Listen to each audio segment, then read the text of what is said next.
It says, even if you choose to delete your account, we will retain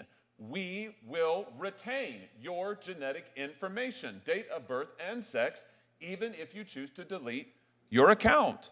There is some information that we do retain, such as, but not related to the genetic information. Right. But that, such as name, email address, Oh. and other.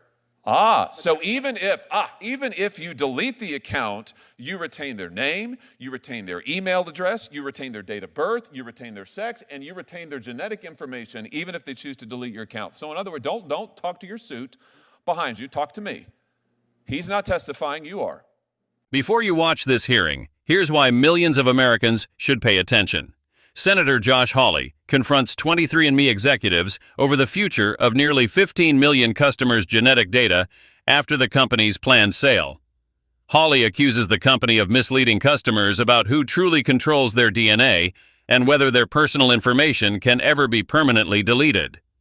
What follows is a tense showdown over privacy, consumer trust, and one of the most sensitive forms of personal data Americans can hand over. Let's get into it. Thank you, Mr. Chair. Mr. Seal Savage, if I could just start with you. So how many customers do you have approximately?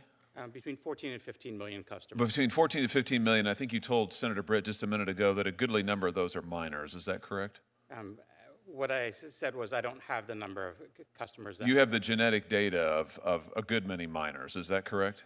We have genetic data for a particular number of minors, and I will be happy to provide. People under the age of 18. Is that correct? That is how I'm defining a minor. So they give your customers, I just want to make sure I understand your business model. Your customers give you their genetic information for you to run various tests on. Is that right? Yes, that is correct. And I mean, that's pretty sensitive stuff, isn't it? Somebody's genetic information. Is there anything more personal than that? I would agree with you, Senator, that genetic data is sensitive information. And so now you're just going to sell all of it? 15 million people, bunches of kids, maybe millions.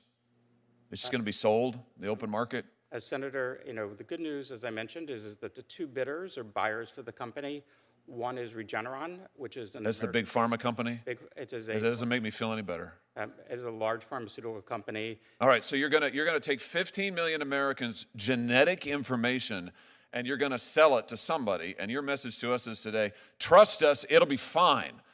Maybe it's a big pharma company. Maybe we'll get lucky. Maybe they'll treat it right. I thought your privacy code, your privacy commitment said that consumers had a right not to have their information shared with anybody else without their consent. I mean, I've got your privacy statement right here. It says that without their consent, you can't share their information. You're about to sell it. Senator, that consent is, essentially for, not real? Not share for research purposes, and we are not selling it for research purposes. So when you tell the consumer, give us your personal information and we'll take money from you, and we won't give it to anybody without your consent, it's not real. It just means, maybe kind of depends on the day. Senator, I will say that our customers' data is their own. They have the right at all times to access that information. They can edit it. Well, sure they can, but you're about to sell it to who knows who. They can't control it. You said to Senator Moody that consumers have complete control of their data. Complete. How can they have complete control if you're about to sell it without their consent?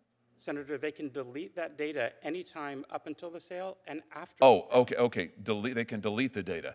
Have you fixed the ability of customers to go on your website and delete it? Because right after you announced your sale, your deletion page went down. I hold in my hand here an article from the Wall Street Journal. 23andMe site goes down as customers struggle to delete their data.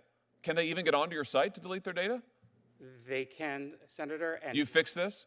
That was an issue that, yes, we fixed immediately after. It's up and running now? Customers can go on? Customers can go on and they can delete their data. What happens when they go onto your site to delete their data? When a customer logs into their account at 23andMe, they go to their settings page, and there's a section there where just click delete my data. It confirms that they want to delete their data, and it's deleted automatically. Is that true? Let's take a look. Okay. When they go onto your page, they get an opportunity. It says permanently delete the data. So they click the button that says permanently delete the data, and then they get a notification that says your account is no longer accessible. How do they know if they can't access their account anymore? How do they know their data's been deleted? Because we send them a notification that their information has been deleted. You send it once, and how long does that take? Our policies state that, we will delete their data within 30 days, and in most cases, it is automatic and happens much quickly. And when you delete it, it's deleted. It's gone forever. All the genetic data is deleted forever, and yes. Really? Because that's not what your privacy statement says in the fine print. Let's read it. What your statement says is, we retain personal information for as long as necessary to provide the services and fill the transactions you've requested, to comply with our legal obligations, resolve disputes, enforce agreements, et cetera, et cetera. And then it goes on, 23andMe and or our contracted genotyping laboratory will retain your genetic information even if you choose to delete your account.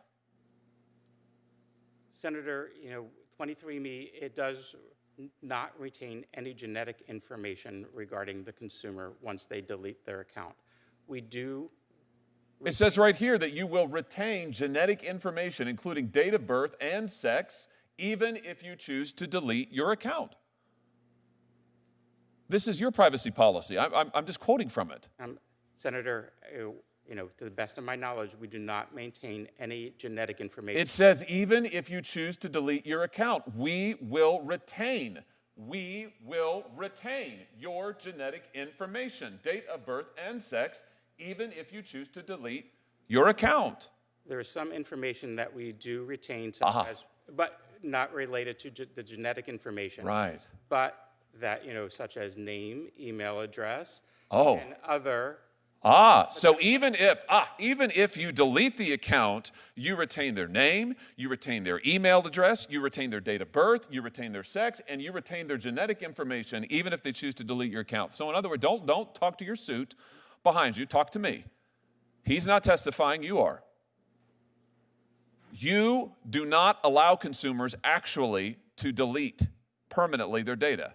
And when you said a minute ago to Senator Moody, at all times consumers have complete control of their data, that's just not true, is it? By the terms of your own agreement, that just is not true.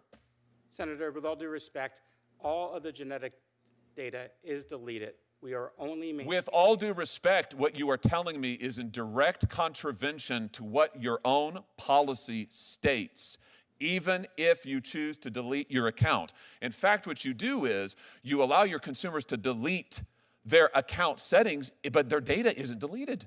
You still have it. The laboratory still has it. You have their name. You have their date of birth. You have their sex. And now you're going to sell it. Here's my point. It's a pattern. Your consumers actually aren't in control of anything. You are. You control their data. You control their genetic information. Now you're about to sell it. You promise them, we won't ever sell it without your consent, but you're doing it. You promise them we'll allow you to delete it, but you don't. In fact, you've lied to them. Have you not? Senator, we have not. I assure you that we are deleting all of our customers who have requested. No, you're not. You're not, because your policies say they're not, and you're not deleting it because if you were, your company wouldn't be worth $300 million. No, don't read from what your guy behind you is shoveling talking points to you now. I don't want your talking points. I've read your policies. I've seen what they are, and I tell you what, it's amazing to me you're not getting your socks sewed off by your customers. I hope they will. I hope they will rush to the courthouse, even as we are here today, to sue you into oblivion for lying to them and taking their most personal, identifiable information and selling it for a profit and lying to them and to the American public. Quite frankly, Mr. Savage, what you're doing here has all kinds of implications, national security implications, all of it, but nothing is worse than taking the personal, identifiable information of American consumers and keeping it and lying to them about it while you make a huge profit off of it. It's unbelievable to me. It's absolutely unbelievable. This concludes our hearing. I want to thank each of the witnesses for taking the time to share your experience, your expertise, and your perspectives. Written questions can be submitted for the record until Wednesday, June 18th at 5 p.m. I'll ask the witnesses to answer and return questions to the committee within 2 weeks. The hearing's adjourned. Senator Josh Hawley used this hearing to raise serious questions about consumer privacy and the handling of genetic information by 23andMe. He argued that customers were promised control over their DNA, yet the company's planned sale and its own privacy policies appear to create uncertainty about what information is retained and who may ultimately gain access to it. Throughout the exchange, Hawley repeatedly cited the company's written privacy policy, challenging the CEO to explain why certain personal information could still be retained after a customer requests deletion. The CEO maintained that customers can delete their genetic data and defended the company's privacy practices, but Hawley insisted the written policies contradicted those assurances. By the end of the hearing, Hawley accused the company of breaking consumers' trust and warned that the sale of such sensitive information raises broader concerns about privacy, accountability, and national security. What do you think? Should Americans have stronger legal protections over their genetic data, or do you believe 23andMe has handled customer privacy appropriately? Share your thoughts in the comments below. If you enjoyed this video, don't forget to like, subscribe, and turn on notifications for more congressional hearings, political debates, and breaking American news.